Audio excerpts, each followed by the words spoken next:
Hi, I'm Kit. Hi, I'm Daniel, and we recently moved from a high-rise flat in London to this awesome little bungalow here in Ramsgate. And over on our Instagram the other week, we did a little Ask Me Anything box. So we thought we would film all of our answers and let you know everything. Here we go.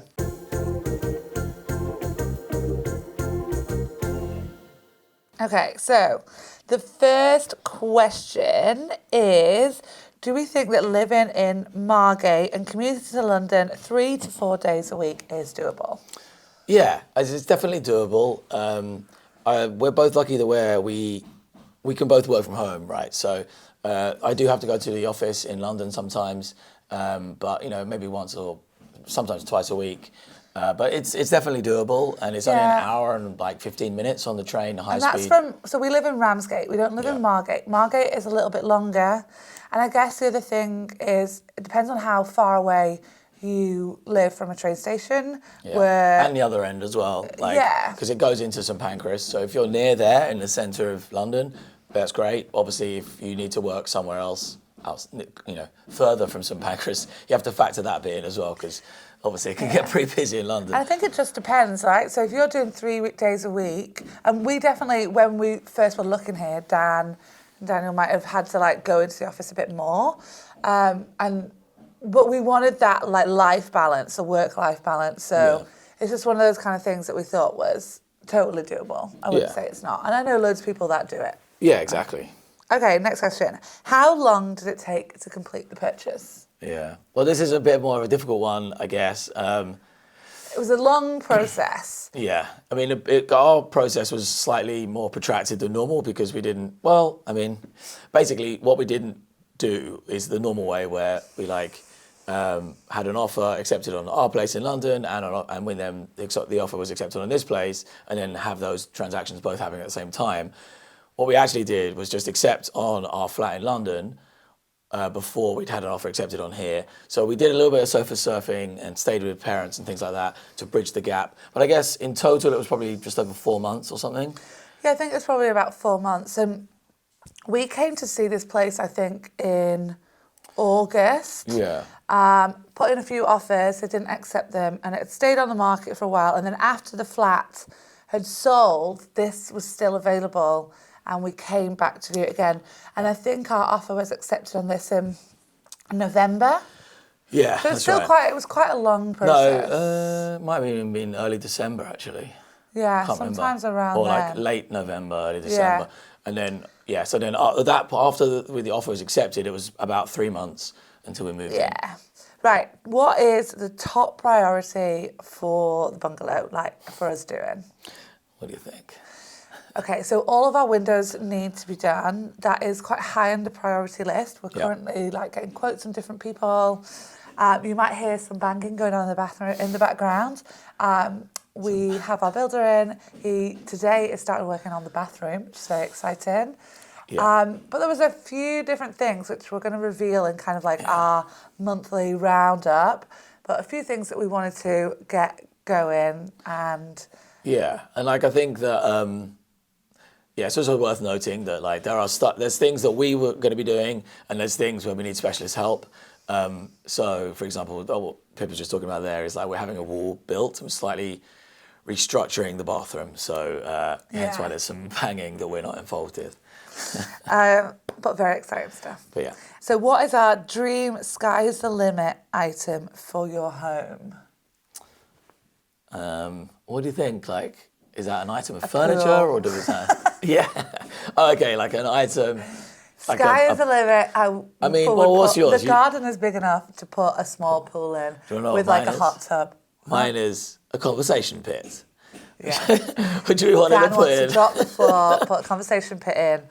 I feel like that's probably not going to happen. No. But not in this house. Maybe in the next one. Okay, next question. Somebody's asked, did we get a new dog? A few people have asked this. Yeah. Okay. No, we did not get a new dog. So she hasn't had a groom in a long time. So she looks rather more fluffy than normal because we're trying to find a groomers down here that we like.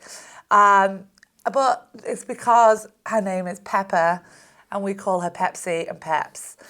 She's had a bit of a rebrand. She's moved to the seaside and She's now Pepsi. The seaside schnauzer.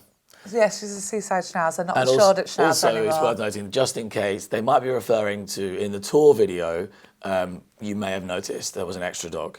Now, that's not our dog, unfortunately. No. That's George, one of your friends. He's one of our friends' dogs that we look after sometimes. Yeah.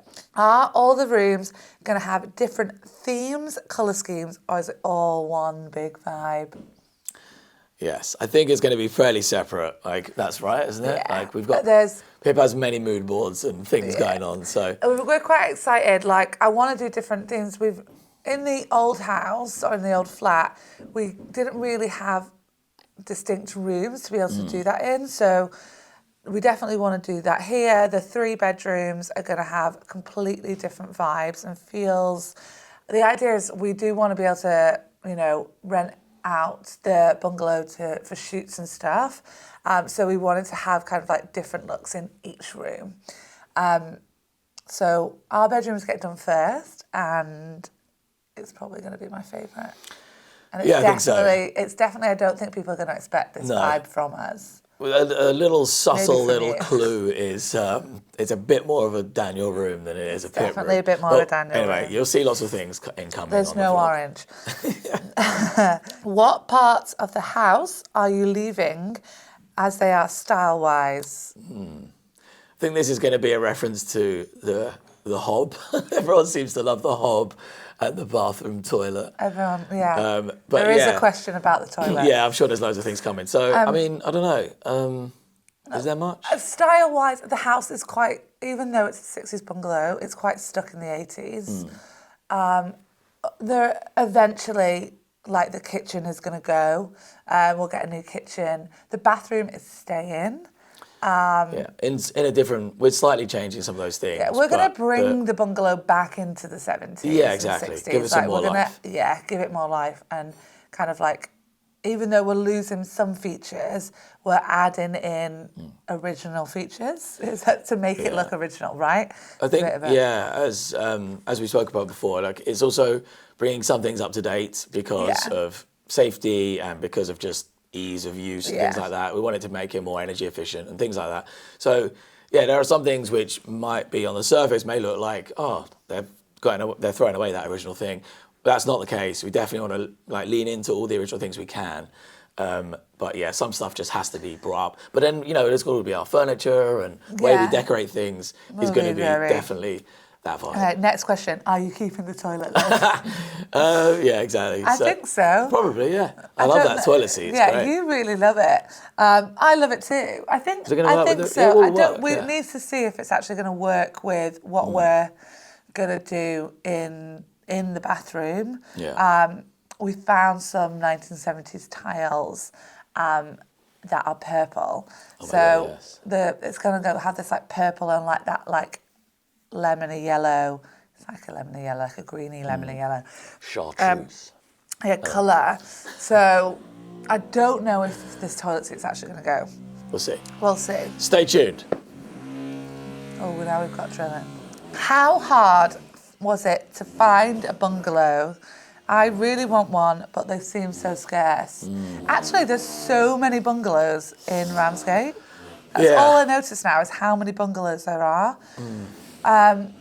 We weren't necessarily searching for a bungalow, were we? We were searching for a mid-century house, but even that we weren't. I mean, we did see some Victorian and Edwardian houses. We were just looking at everything, to be honest, weren't we? And because you kind of have to, really, just to see what's out there, get an idea of prices, what's good prices, what's bad prices, look at different areas. And this was one thing that we saw and just were like, this is an incredible space and there's so much potential here. But it wasn't that we were actively looking, although we do love bungalows and single-story living. And Pepper actually really loves it too.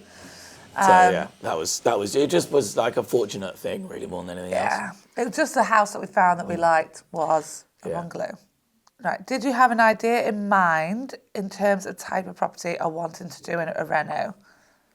Yeah, so similar. that kind of like a similar question. Yes, even though we looked at some of the houses, like we looked at Victorian and Edwardian, we really wanted a 60s build. I think that's just because it's the aesthetics that we like. And the room sizes tend to be like Yeah. a size that we're quite happy with. Yeah, we quite Kind of like goes sort with of, lots of our things. We like the original features. we're quite into sort of open plan, certainly main living spaces, which, Yeah. this sort of lends itself to sort of bigger footprint rather than going tall. We're not a fan of stairs, to be honest. No, But, not anymore. No. But the I other used to thing, fall down the stairs all the time in the other house. after living on the 13th floor, it's quite nice to not Yeah, have it's to deal with quite all that. nice just to be all on the But ground. the other thing, of course, is that we weren't like actively we were very much sort of into sort of 60s, 70s builds. The other Well, that's what the flat was as yeah, well. so our last flat was from the 60s in London. But there are some problems with a 60s build, of course. But then there's probably more problems tend to be from Edward in a Victorian property when you're developing those. I So think they have there's their just own lots of Yeah, things. there's just a little bit. I think that there's a little bit less to do. Without giving specifics, how did you work out budget towards the house versus reno budget? Run a budget. Yeah, so we're kind of like doing it in two phases, really. So that's the main thing. So we have the front of the house first and the back of the house second. Yeah. And the reason that we're doing that is because when we were buying, obviously the mortgage rates are horrific at the minute. At time of recording, which is yeah. 2023. Yeah. The mortgage rates are really high, and our mortgage broker said if we could put a little bit more deposit in to take us to a 15% deposit rather than 10% deposit, the rates would be a bit better. And so we went with that option. So that did take a bit of money that we had like for what we would do to the property when we got it. Yeah. So that would mean that we're only really going to do the front of the house first and then save up some money, and also I think live in this space, the back of the house, to really figure out what we want to do, because this is kind of the bigger project and we don't want to rush into it and I think that's a really good point. not do, and not get it quite right. Like, we've already changed our ideas a few times since being here. So I think that's really good advice, is that Yeah. people think like, oh, the best thing to do is to like set aside a whole ton of money to do renovations. And that is great if you can do that. But also, I don't know if I actually think it's really great, and a really good way is what you said, is to sort of live in that property for a bit and figure out those things you want to do and take your time, and also use that time to save a bit more money, which is obviously what we'll be doing. So as we can then, when we do that second phase, we'll be much more aware of what we want to do and have a bit more money to do it. Yeah, there was definitely like some things that we knew. Yeah. We knew we wanted to do, like, so what we're doing to the bathroom, we like, that's a great idea. And the bedrooms as well. Like, that's quite an easy thing that we can like get going with, and then these back to, so the living room and the kitchen and like that small toilet, that all kind of needs a little bit more thought out, and the garage as well. That'll be a whole other project like after. Providing everything's livable, which it is in our case. Yeah, exactly. We're not in any mad rush to get it all done. No. I'm about to start viewing properties and wanted tips on working out likely reno costs. That's really hard. Such a subjective question, because it depends on any contractors you have, all their prices, the scope of each task within that renovation. I mean, we've had a few different quotes on different things. Windows, I guess, we could share. And That's a we're big not even cost. going to do all the windows. Like, we're not doing the windows in the living room that we're in now, and that's because we want to do the reno in here and do some stuff. We don't want to spend money on windows if we then change it, Change our ideas, exactly. So there are a few things that we are doing. Like, so our windows, I think the quote is coming out around $6-7 grand. Yeah, exactly. And that's for like, what is that? 7 all new windows, 7 UPVC windows. Yeah, so that's one quote we've had. Yeah. And also, you never know what you're going to find, right? So like the bathroom, we actually were thinking isn't going to cost that much money. We weren't going to do the full bathroom reno yet, but when we pulled up the carpet, there was a huge hole in the floor, which we had a surveyor, they didn't even... I didn't find that. Yeah, exactly. I think you just don't really know. I'd say, like, if you have asbestos, that costs a lot of money. We're lucky that we don't, so we don't have to do that. These things all come out in like in your survey. So what I would say is definitely get a full survey done. So you know, and then maybe speak to some contractors and kind of like see if they'd have an idea. But we're kind of doing everything job by job, really. Yeah. The other thing, which maybe we'll share in another AMA or maybe another video or whatever, we have, because of what I do for a living, like we have a very epic budget spreadsheet. Yeah. So we can start tracking like quotes and things like that. So it helps us figure out Dan where the loves money's a going to go. spreadsheet. Yeah, a little bit, but just because it just gives you visibility into things and helps you make better decisions. As you go. But you're right, you have to be flexible, basically. And it sounds like a bit like a cop-out answer, and I'm really not trying to be. But we just don't know until you start, start doing and start looking at stuff. So, yeah, what you say, I think is a good point, which is just get the survey and get as much information as you can and view the property as much as you can and get your own input on these things like, what's going to be a priority to you? And then start researching from there. And that gives you a rough idea of how much you're going to need. Where is Pip's bar going to be?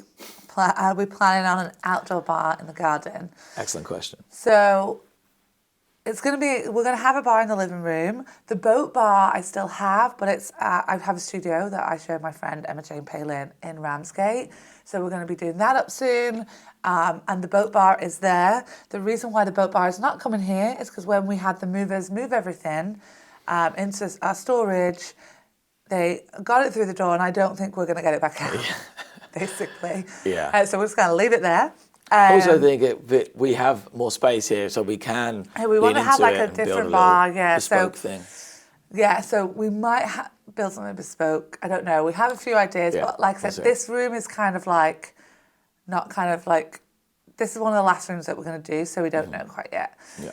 An outside bar, maybe. There's like lots of ideas, like with the garage, like what we're going to do with it. Like we're definitely going to have some of it as Dan's studio, like a bit of a recording studio.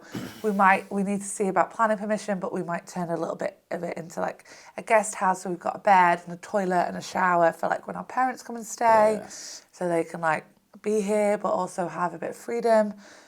Or if we can't get the planning permission to do that, like the idea is maybe to turn it into kind of like, like one of those like outside spaces that's an outside inside where you have like couches and then we could have a bar in there so that we kind of like have that an extra space in the garden. We'll see once we start looking at the garden. That's a whole other thing as well, of course. I think landscaping, gardening, extensions, I think you could throw a lot of money into that. We're not quite decided on that yet. So we'll see. Question, which room are we decorating, renovating first? That one's easy. That one's easy. The first one we did was our bedroom, the main bedroom. You'll see which one that is. Yeah, we'll show you at the end of this month when the first vlog comes out. You'll see a lot more about how that developed over the past few weeks. Still not finished, but lots of stuff happening there. And then that's, as you said earlier on the other question, that's also gone straight to the bathroom as the next phase. Yeah. Kind of, there's not linked, but it made sense to do that straight into there because of what you said, that revealed the joist and the stuff that needs work. And the reason why we're doing our bedroom first is one of my friends actually told me her biggest tip was she's moved into a few houses and renovated them, and she was like, have one room finished. Like, do one room first, have it finished, because when you're doing all the rest of the house, it's like absolute chaos. Yeah. And Not that we're doing all the house at once, by the way. But like you'll want to like go into a room and feel like, this room's done.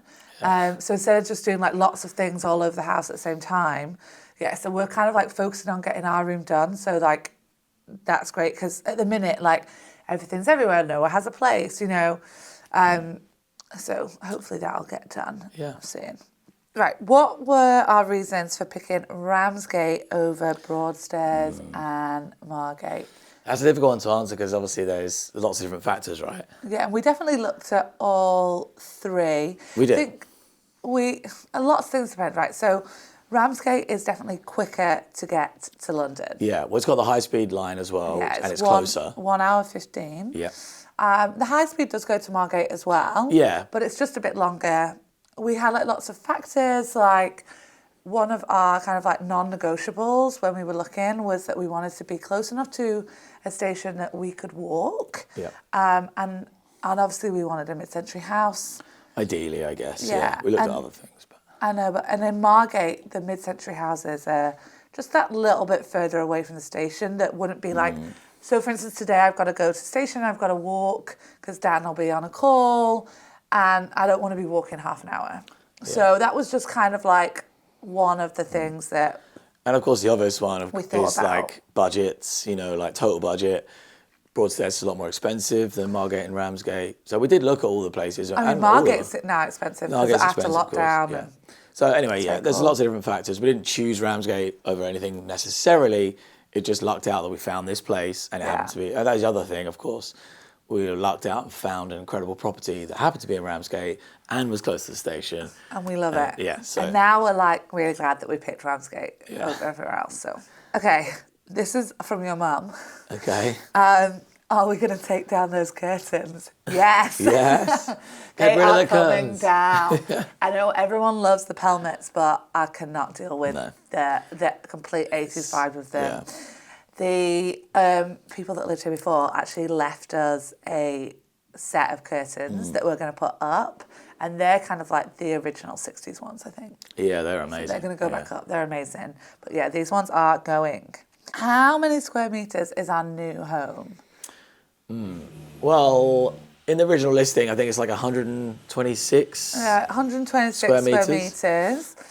That doesn't take into account the garden and our garage. So we've got that extra bit. So yeah, 126 square meters. What are the mod cons that we cannot live without? No vintage alternatives. My mobile phone. Yeah, Wi-Fi. Wi-Fi. Tell you what, first thing we did was install fibre cable here. It's incredible. Cannot live without the internet. Just a little bit of context on that one is the last house that we lived in, the flat in London, because it was a 60s block, brutalist block. It was amazing, but it meant that we couldn't get fibre anywhere near it. We were limited with the internet that we could get there. Speeds. So now we have great internet speeds, and that's the main one. Yeah. Okay, are we renovating all of the rooms? Are we keeping that style? We've kind of gone through that. We will be renovating them all. Yeah, and it's maybe renovating / decorating. Obviously, most of them are not having huge amounts of work. They're just a little bit of clean up and stuff like that. Yeah. Okay, which is our favourite room? I'm going to say my favourite room is this room. Yeah, probably. Because the sun in here in the afternoon is amazing. It's such a beautiful room. Yeah, we're actually southeast facing, so we get lovely light in the morning, all through the day, and then it sort of sets in the far corner of the garden, which is amazing. Will we be trying our hand at any fun DIYs? Most definitely. Yeah, we definitely want to get involved. There's a few things that we're having our builder do. He's a carpenter. But we're going to have a go and learn some stuff. I'm actually doing a DIY course that starts in a few weeks. So I'm going to be learning some bits just so I can get stuck in and know what's going on, Knowledge is power. Knowledge is power. Someone's asking, are you working from home now? Yes, basically. As I said when we were talking right at the top of the video, I don't have to go into the office very much, which is fantastic. What I do, I can do remotely. I work a lot abroad anyway, so being able to dial in and direct things or produce videos and stuff remotely, is one of the things which came out of the pandemic that happened. That's now kind of a much more standard approach to video production. So Someone's asked, how did we decide to move to a new town? I think we were both just done with London, right? Yeah, exactly that. Dan's lived there his whole life. I've lived there since I was 19. Yeah. So 14 years. Yeah. I definitely think we were just, for me, it's probably, I don't want to speak on your behalf. I think you said before, it's not as a bigger decision for Pip, obviously, because you're not a Londoner. Yeah, so you've moved around a fair amount, whereas, you've lived a few different places, whereas I've just lived in London. So, it was a bit of a big decision. But also, like you said, I was just done with it, really. So. Ready. Are we planning to make any structural changes or add an extension? There is some structural changes that have already happened, which is quite exciting, and happening right now.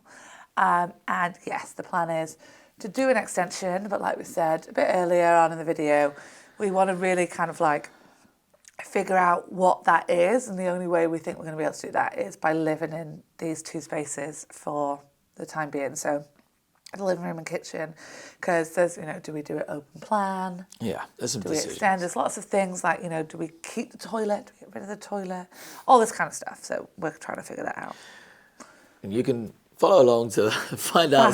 Find out what we do, what we decide to do. Okay, someone has asked, how did we strip the wallpaper off? What did we use? Interesting. I just used a steamer. I think the first layer of wallpaper I could just peel off. Yeah. We couldn't do that though in the kitchen one. That is like really thick. But the rest of the house, the first layer just peeled off, and then I just steamed it, and I've got like some scrapers. Yeah. It kind of sort of depends on the wallpaper Yeah. for a start, as you say, like how easy it is. Then obviously you've got the lining paper, which nearly always needs to be steamed off. And the other thing to add is, I've forgotten. No, well, in the kitchen, the thicker wallpaper I used, I scored it. Oh, yeah. And then you basically steam that, and then the score allows the steam to get in a bit better, and then you can peel that top layer off, and then Makes the it much lining easier. paper. Well, That was hard. We'll have loads of footage and stuff in the first vlog of Yeah. us doing that, because that was obviously something we've done quite a lot already. I've still got a lot more. There's a lot more to Literally do, the whole yeah. house is wallpaper. Yeah, we need to remove it all. Right, so this is the last question. Okay. All right, can you explain the house buying process? Surprised it took so long, but maybe it's different from North America.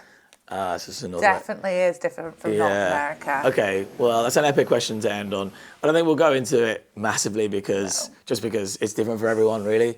But I actually know someone who's doing the process in America, and I think the main thing that's different is just the speed at which stuff gets completed. Okay, yeah. In the UK, there's a lot. The solicitor, the legal part, just takes a long time. That just takes a long time. Everything kind of needs to be signed and posted, and Yeah. there's just all these other things that have to be checked. So I think it can take about 2 to 3 months. I think is the fastest it will take. Yeah. Also, sometimes it can take longer. We were quite lucky because we weren't in a chain. Yeah, Sometimes exactly. people get caught in a chain where it's right, I want to buy that house, but I've got to sell mine first, and and then the person that you're buying a house from might be buying a house from someone else, and that's when you get caught in this chain. We were very lucky that there was just no chain with ours, so it's very smooth. That's actually a really good point, which obviously that does happen in America, the chain thing, but less, I think, because the there's process a lot of is new just builds. all, And okay. it's a lot quicker. So, in the UK, obviously, the chain process is a big deal.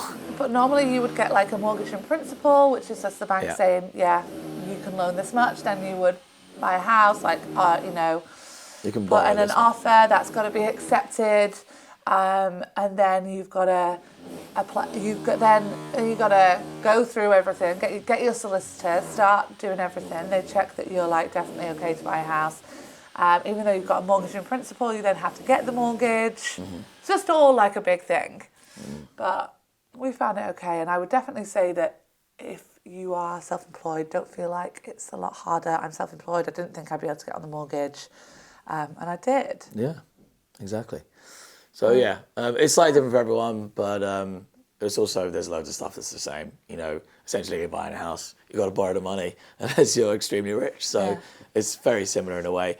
But I think it's quite speedy in America. Once you get to the point, you can just pretty much exchange straight away, whereas here there's a lot of formalities that have to be jumped through. But cool. So I hope you enjoyed that. Don't ask me anything. I hope we answered all your questions. Yeah. And We should you do learned another one at some point. We'll do another one. We're going to get a few more bits done, and then Once we have a can few more ask us vlogs out and questions, you can see in a couple of months, you'll see where we're at, then maybe we'll do another AMA and you can ask some questions on all that. Right, thank you for watching. Thanks so much for Make sure watching. you like and subscribe. See you soon. See you at the end of the month. Bye.